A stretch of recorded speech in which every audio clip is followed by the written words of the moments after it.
University of Tulsa sports show that gives us an all-access look at athletics at the University of Tulsa. My name is Sam Stewart. And I'm Tyler Kinsella. We are happy to be here to tell you about TU sports, versing other college sports for victories about sports. We have a great show lined up for you. That is very true, Sam. We do have a great show lined up. We will be talking via satellite with Ed Allen, coach of the Golden Hurricane volleyball team, who are currently undefeated in conference play. And after that, we will be sitting down with Chris Taylor, a senior from our number 5 ranked men's soccer team, and also taking an in-depth look at the men's soccer program, plus plenty more. First up, we have what we call the Hurricane Alert, where we give you an update of what we think you should keep a watch out for in upcoming weeks in Golden Hurricane sports. First of all, mark your calendars for Wednesday, October 13th, when women's volleyball takes on crosstown rival ORU. That should be a heated match. A couple days later, on Friday, October 15th, head to Hurricane Stadium for a football, if you will, doubleheader as women's soccer will face conference opponent Memphis at 5 p.m., followed by men's soccer taking on the Marshall Thundering Herd at 8 p.m. That's quite a bit of football we've got lined up. And closely, on Saturday, October 16th, you probably already know, it's TU homecoming. It's that time again, H.A. Chapman Stadium. I shouldn't have to tell you about this one. I know you'll already be there. You don't have to tell me, TK. I know all about it. I'll be there. Homecoming is always quite a party between the tailgating and the big old fire. It's going to be a lot of fun. The next big game, Sunday, October 17th, when women's soccer faces UAB at 1 p.m. in Hurricane Stadium.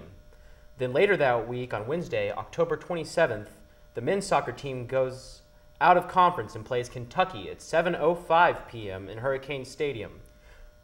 From the time between 7 and the 5 minutes there, it's a big pump-up session for the team. I know. You got to start at 7:05 p.m. Got to be sure to check that one out. And finishing out the week will be women's volleyball taking on the UTEP Miners on Friday, October 29th at 7 p.m. in the Reynolds Center. Oh wait. God, how can I forget about the biggest game of the year? Tulsa football will be taking on the Notre Dame Fightin' Irish at 1:30 p.m. at Notre Dame. It's a bit of a drive. If you're not making the trip to this game, you better be watching it on TV. This is not one you're going to want to miss. And now it's time to talk with Ed Allen, the winningest coach in TU volleyball history with 102, count it, 102 wins in 4 years. That's 22% of the total wins in the 35-year history of Tulsa volleyball. And he has had all 20 win seasons in his first 4 years here. Coach Allen, thanks for being on the show. I appreciate you talking with us today. So, Coach Allen, tell us about your journey to TU. Well, I'm in my 19th season as a collegiate head coach. I spent 11 years at Anderson University as a head coach there, Division III school in Indiana. From there, went to Presbyterian College, which is a Division II school in South Carolina, and spent 3 years. And am now in my 5th year at the University of Tulsa, completing the geographical triangle. And how did it feel to take Tulsa to the NCAA tournament in your first year as head coach? It was probably a lot more than what we expected. As early as it occurred for us, I think we had some kids that very early in the process bought into what we asked them to do, and we were able to play, I think, and achieve the maximum ability out of that team. And so it felt probably better than any NCAA tournament that I've been to, because it was a little bit unexpected.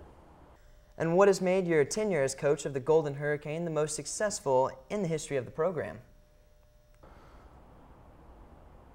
Well, I think ultimately having great people around me, great assistant coaches and players who are buying into the culture that we expect here, prioritizing their lives so that academics and volleyball are the two most important things, and I think being disciplined with how they use their time and how they take care of themselves. And what is different about your players this year as opposed to players in the past? I don't know that there's much difference. I mean, these kids, they have the same expectations that we've had in the previous 4 seasons that I've been here. I think probably the desire to compete and desire to win is as strong as any team that I've had here. And we're just physically, athletically more gifted than those previous seasons. I'm in my 5th year, and so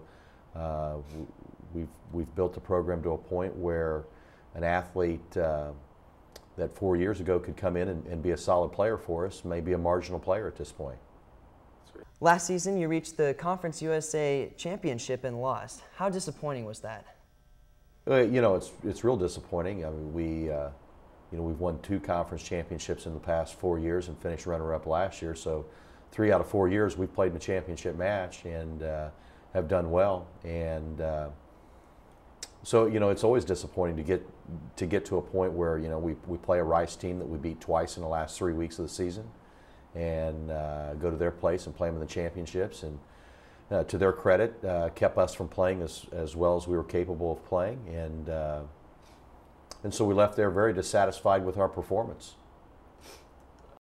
This season, you were undefeated in conference play. Did the tough out-of-conference schedule help prepare you for conference play? Yeah, I think you know, we had a very competitive schedule. The RPI came out this past week and had us at about 35. It's by far the highest RPI we've ever had here at the university, and certainly the highest since I've been here in these past 5 years. I think a great deal of it has to do with the fact that we played quality competition, and we've been tested on the road. You know, as I was visiting with Eric, our SID, we've had 5 conference matches to this point in the season. We're 5-0, and 4 of those have been on the road to quality teams. I don't know that you can prepare a team much better than what they've had to endure over the course of the first month. Tyler Henderson has been impressive over her first 2 years at TU, recently setting some new records. How important is that to the success of the team? Yeah, it's real important. I mean, you obviously have an opportunity to have a player, in essence, carry you during difficult times, and that's what Tyler did for us last night in the SMU match. About game 3, she decided she was going to take the match over, and literally carried us to a point where players who were struggling had a chance to get back in rhythm and execute skills like they're capable of executing. And it's fun to see a performance like that. I think both when you're on the winning side of that, and quite frankly, I don't think many fans walked away from there not appreciating the show she put on. You have only 4 upperclassmen on the team and 10 underclassmen. How do you keep such a young team so focused and motivated? Well, you know, I think the truth is we play 1 senior, we play 1 junior, and we play freshmen and sophomores. And so that's a very young team. I think from a coaching perspective, I probably spend a lot more time mentoring this team than you have to with an upper class team, and quite frankly at times driving the team to play to its capabilities. And we've got 4 sophomores that play significant time for us, and those kids have been tested very well. I mean, they made the championship match of Conference USA last year as freshmen. I don't know that you can grow much more. How does that bear for the future of the program?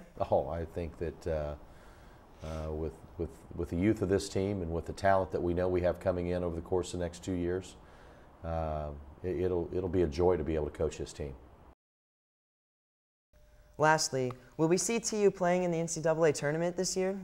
And what are your ultimate goals for this program? Yeah, I think ultimately we want to continue to win championships. We want to be in the NCAA tournament. We want to advance in that NCAA tournament as far as we feel we're capable of. And I think, I think it's a realistic goal for us to say that over the course of the next 2 years, our goal is to certainly be in the Sweet 16 and see where that goes. But our goal is to get better every day, get better every week, and to win the match that we have ahead of us. And I think if we set our goals in that direction, we're going to get better, and winning takes care of itself, and advancing in the NCAA tournament takes care of itself. Thank you, Coach, for talking with us today. We appreciate it, and we wish the best of luck to you and the girls for the rest of the season. Now, let's take a sneak peek and see who came to visit Jack this week on TU TV. And then we'll be back with Chris Taylor, defender of the number 5 ranked men's soccer program. Sport or not a sport? One of the greatest debates of mankind.